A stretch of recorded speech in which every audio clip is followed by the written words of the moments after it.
혹시 우림과 둠밈이라고 들어보셨나요? 신의 뜻을 묻기 위해 사용됐다는 고대의 신비한 도구인데요. 오늘 저희는 손동원 박사님의 깊이 있는 신학 연구를 바탕으로 성경 속 가장 매혹적인 미스터리 중 하나인 이 우림과 둠밈의 비밀을 한번 풀어보려고 합니다. 자, 지금부터 그 놀라운 분석 속으로 함께 들어가 보시죠. 살다 보면 정말 이럴 수도 저럴 수도 없는 그런 막막한 순간이 찾아오잖아요. 도대체 어느 쪽이 옳은 길인지 알 수 없는 중대한 결정의 순간, 여러분이라면 어떻게 하시겠어요? 그런데 말이죠. 고대 이스라엘에는 바로 이런 순간을 위한 특별한 해답이 있었습니다. 대제사장의 가슴, 그 판결 흉패 안에 비밀스럽게 숨겨져 있던 도구, 바로 우림과 둠밈이었죠. 아니, 대체 그게 뭐였을까요? 오늘 우리는 손동원 박사님의 연구를 길잡이 삼아서 이 우림과 둠밈을 이해하는 데 꼭 필요한 5가지 핵심 원리를 하나씩 아주 쉽게 풀어보려고 합니다. 자, 그럼 첫 번째 핵심 원리부터 시작해 볼까요? 하나님의 주권과 중보입니다. 도대체 우림과 둠밈이 어떻게 작동했냐는 거죠. 그 비밀이 바로 이 2가지 개념, 하나님의 주권과 제사장의 중보에 숨어 있습니다. 손동원 박사님이 가장 먼저 강조하는 원리가 바로 이 하나님의 주권이에요. 신학자 J.I. 패컬의 말을 빌리자면 이 도구는요, 그냥 점치는 도구가 아니었던 거예요. 모든 결정의 최종 권한이 우리 인간에게 있는 게 아니라 오직 하나님 한 분께 있다는 걸 아주 명확하게 보여주는 장치였던 거죠. 여기서 정말 재미있는 게 바로 고랄이라는 히브리어 단어예요. 이게 겉으로 보기에는 그냥 제비 뽑기 같잖아요? 그런데 그 본질은 완전히 달랐어요. 이건 그냥 운에 맡기는 게 아니고요.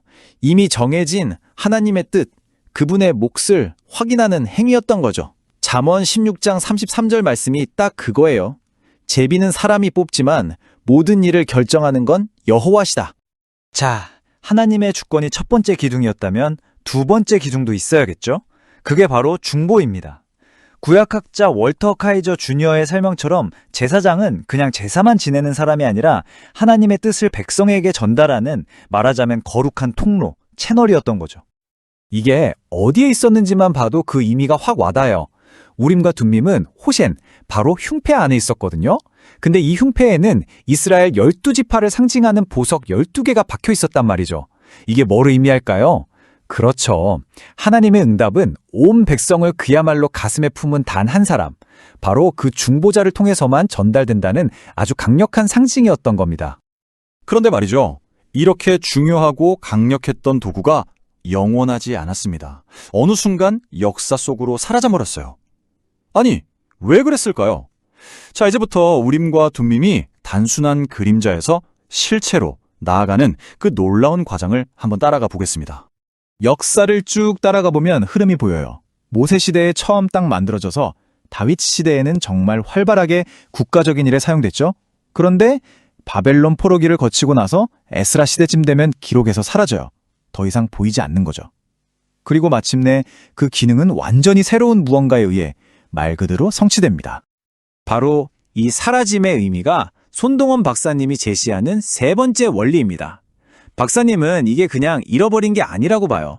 오히려 점진적 전환이라고 설명합니다. 무슨 말이냐면 하나님께서 우리와 소통하는 방식을 더 분명하고 더 인격적인 방식으로 업그레이드하기 위한 일종의 계획된 과정이었다는 거죠.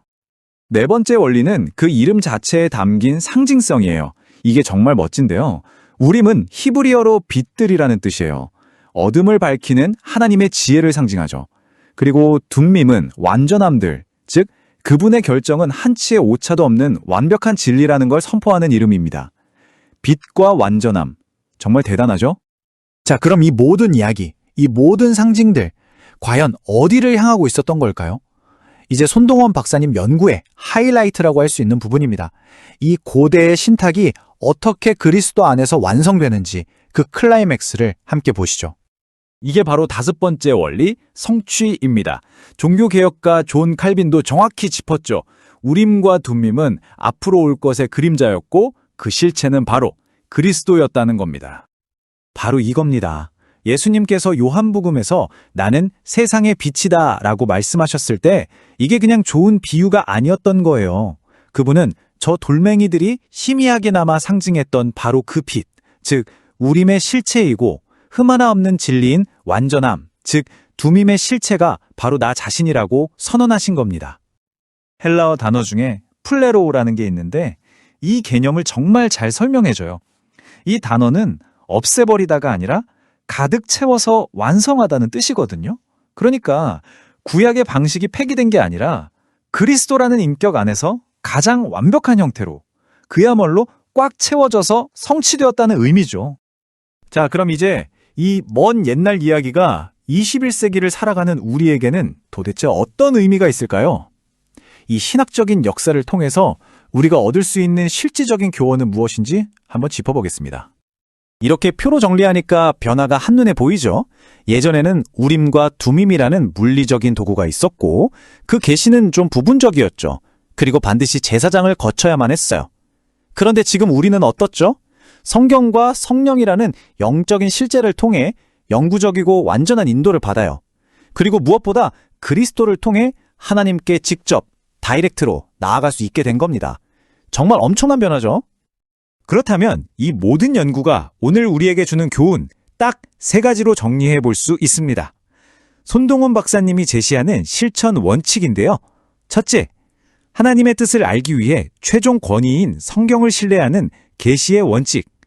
둘째, 우리의 대제사장이신 그리스도를 통해서 담대하게 나아가는 중보의 원칙. 그리고 마지막으로 어떤 결과가 나오든 그 안에서 하나님의 주권을 인정하고 받아들이는 순종의 원칙입니다.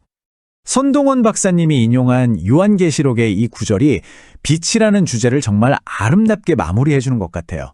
우림이 상징했던 그 빛은 결국 어린 양이신 그리스도께서 영원한 등불이 되시는 그 찬란한 영광 속에서 완성되는 거죠.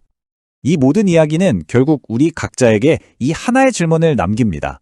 정말 너무나 많은 목소리, 너무나 많은 정보가 우리를 혼란스럽게 하는 이 시대에 여러분이 붙들고 있는 궁극적인 빛, 그리고 흔들리지 않는 진리의 원천은 과연 무엇입니까?